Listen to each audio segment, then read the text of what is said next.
Hello and welcome to this episode of the D Shift podcast. And I am very happy to introduce my guest, Melody Miller Mann. She is a RN, BSN, and an author, retired nurse, a journalist. And I think this is really cool. She traveled solo through 40 countries and on 12 months on $1,200 in 1973. So that tells you a little bit about she's willing to get out there and try some new things. So Melody, thank you so much for being here. Well, thank you. And it's so delight to be here. And you are, before we jump into the whole topic of this whole idea of divorce, how it changes, what you can do, how you can create the life you want to live, all of these kind of good things. What's kind of the backstory that you want to share with people about how you got through life to this point? The backstory is I started out as an Army brat. My parents and my dad graduated from West Point. And so I started out moving probably every year or 2 years. So actually, the theme of my life is turn the page. we just went through life turning the page. I don't have longtime friends from my youth because I just didn't know people longer than that. 1 year, 2 years in the school, and we were moved about, I think 18 times before I was 18. And I was in about 10 or I don't know, about 10 different schools in that length of time. So. Yeah. So turn the page, I guess, is my mantra. Yeah. And divorce is one of those pivotal times. And we were talking a little bit before the podcast, and you and I have some similar background. I've also been divorced once and I've been widowed once. And so I think that the whole idea that we can't, no matter what we think and no matter how wonderful things look day one, they can look very different day 3,000 or whatever in life, in relationships, in anything, in careers even. How many people have had careers that they got into and absolutely loved, and all of a sudden those careers don't even exist anymore, or they're certainly not the same way they used to be. That's exactly right. Yeah. You are so right. I mean, it's like the career that I chose, journalism and specifically art and graphic design, was on a table with a T-square. And hey, nobody designs with that anymore. And even now I have to hire somebody to do something graphic on my computer because I know what I want it to look like, but I can't get it there. Right. And it's funny because when we sit and kind of lament these things, I have a very dear friend who she had a travel company. She absolutely loved it. She was a travel agent. And I hate to say this, but I've been traveling for the last almost 40 years, and I can't remember the last time I ever used a travel agent. Like, I know I did maybe when I was very young and just starting out, but now you just go online and book the cheapest flight and the cheapest hotel and, or whatever you want to do. Yeah. You become your own travel agent. Yeah. And how many other things do we go through? But one of the things that sometimes turning the page isn't always that easy of an experience. And I'm sure growing up and moving a lot of times, and, like you said, you went through your divorce, you went through the loss of a spouse. Some of those turn the page things are kind of hard to do. Well, I had no clue divorce was so hard. I mean, I didn't ever intend to go through it, and I probably stretched it much longer than it ever needed to be, but 5 years, and I was still wondering, how long do I hold on? I was holding on because I was never going to be divorced. And you know what? Guess what? I finally got to the financial place. I couldn't go on anymore. Yeah. And so I told myself, okay, well, people remarry after divorce, and that'll let me get my feet under me anyway, instead of being rushed by this huge wave, just coming over me like in the California coast. The waves are, and the undertow is so strong. There comes a time you can't hold on anymore. Right. That's kind of what it felt like. Yeah. And so how How did you find that internally to actually do it? I mean, we all get through things. Some of us muddle through them. Some of them are more intentional. What are maybe some strategies that you could recommend for people who are looking at some kind of big life transition that they don't necessarily want? I did something probably nobody does. And that was, I knew the Bible said, do not get divorced and do not take your spouse to court. Don't take a brother to court. He was my brother in the Lord. And I was like, takes it in a whole different direction. But I didn't want to violate getting divorced with taking my brother to court. And so I said, I think somewhere after about 3 years of wondering, how are we going to, I don't know, wander through this maze of divorce and come out okay?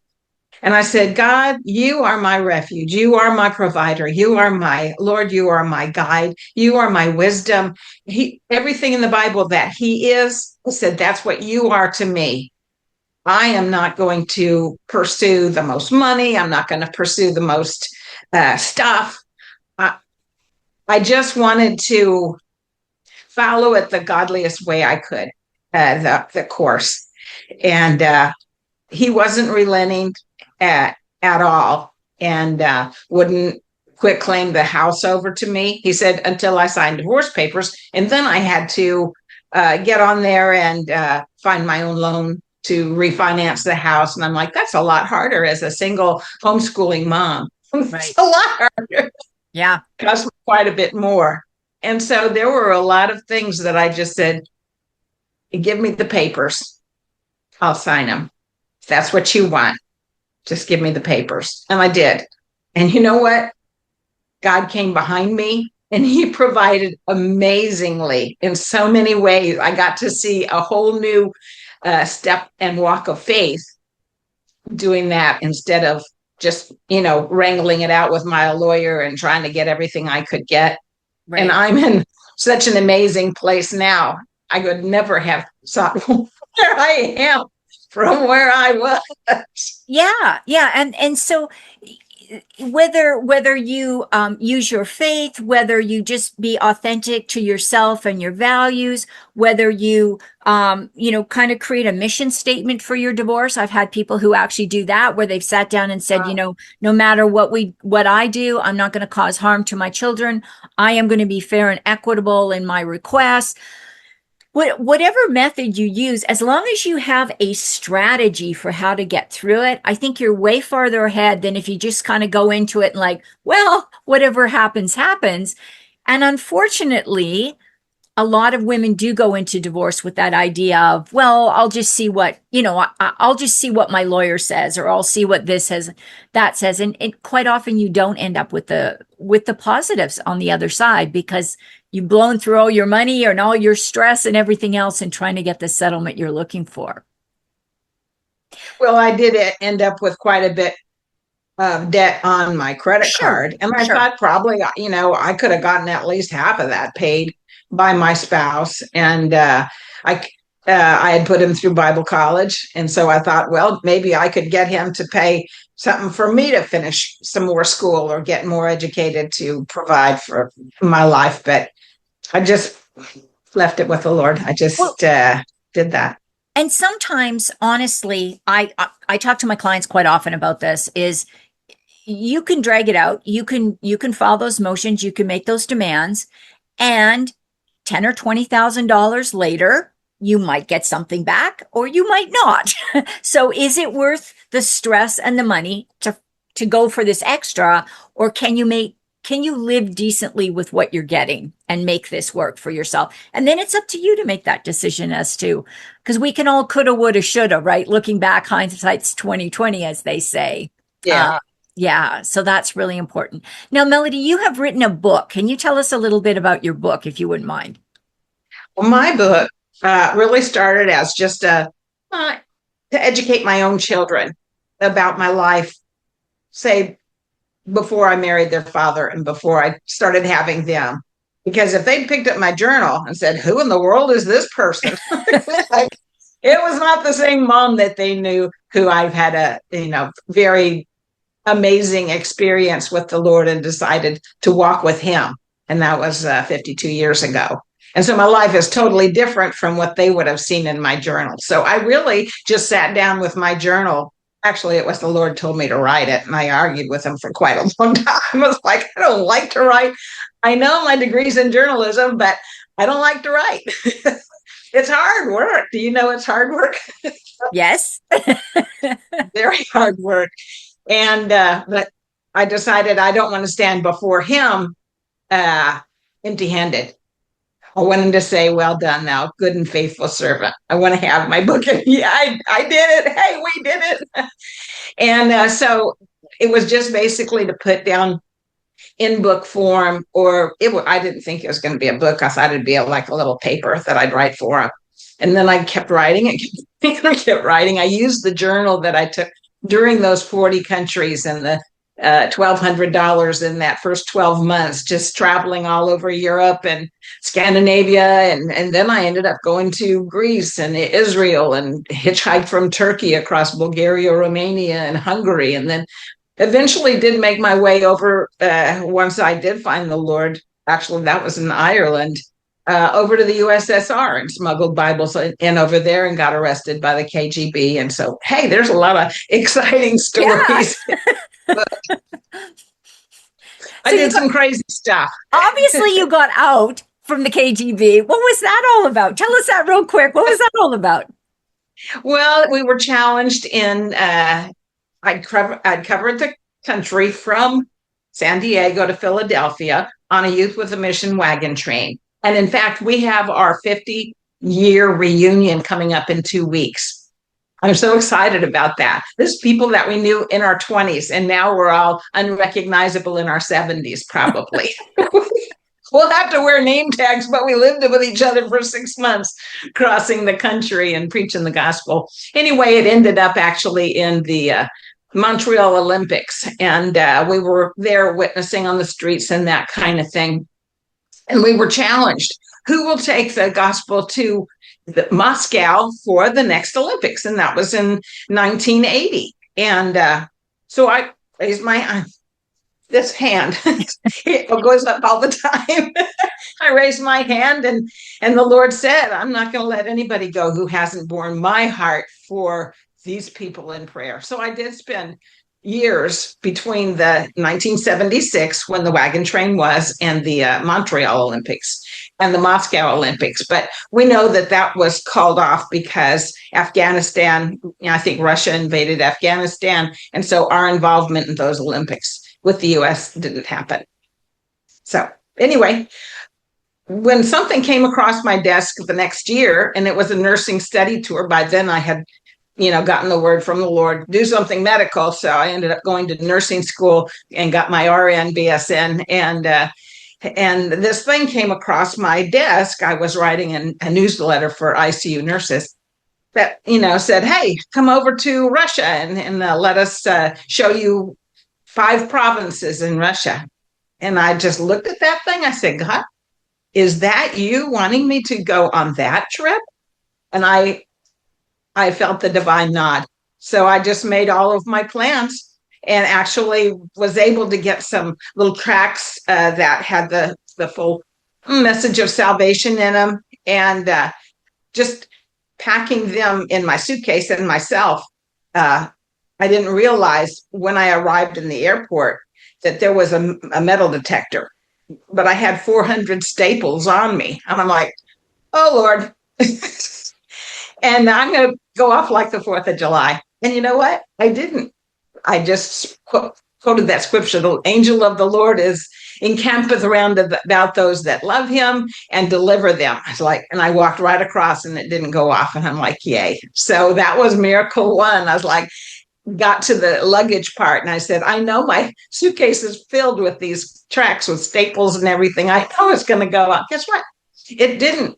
I saw it up there, but both of the lookers were distracted looking at other things. So miracle after miracle after miracle happened. But the very first night I was in Moscow, the first night the Lord gave me a scripture that would get caught. But don't worry what I'm going to say. He'll give me what I have to say. I said, okay, well, I'm not going to even try to hide anything because I'm going to get caught anyway. I'll just let him determine when the caught is. And I got caught.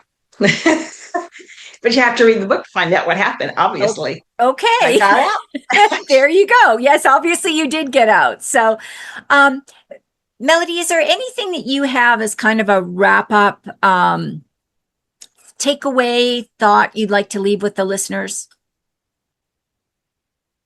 You know what? Life is so full.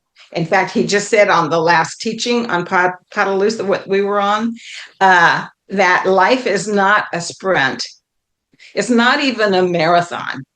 It's an obstacle course. It's like that certainly describes my life. It's Yeah. just, question, puzzle, step. Sometimes the door easily opens. Sometimes it's right there and you don't know exactly what to do about that door. But it's just a series of turn the page, next chapter. And see, my book has 80 chapters, and every country almost has its own chapter. So turn the page, next chapter, no matter what happened in there. And there was an earthquake. There was getting arrested by the police in Greece because I hitchhiked with a guy that got busted for drugs when I was with him. And I'm like, oh my goodness gracious, I got hit by a bus. I flew into Israel, but I didn't know there was a war going on. It was the Yom Kippur War. I didn't know that was happening. One thing after another. I got kicked out of the van I was traveling in, both in Yugoslavia and in Bulgaria. And it was like, that's kind of a tough place to be all by yourself. Yeah. Yeah. So turn the page, next chapter. Hey, that's going to be an exciting chapter. I wonder what's going to happen in this next chapter. Yeah. Something to look forward to. Melody, if people want to find out more about you, what's the best way to reach out to you? Easiest way is go to truthfoundme.com. And my email in there is melody@truthfoundme.com. But you can also leave your email. There's a little box in there. Leave your email, and you'll get the first chapter just to see, do you like the way I write? But I'll also be able to connect with you that way. That's probably the easiest way. Wonderful. Melody, thank you for coming on the D Shift and sharing your insight and wisdom and your exciting stories. I love those. My daughter, I gave her the first couple of chapters to read, and she said, Mom, what happens? I couldn't sleep last night. No, actually, I gave her about 12 chapters. And I said, well, obviously I survived because I had you. Here I am. Came along about 7 years later.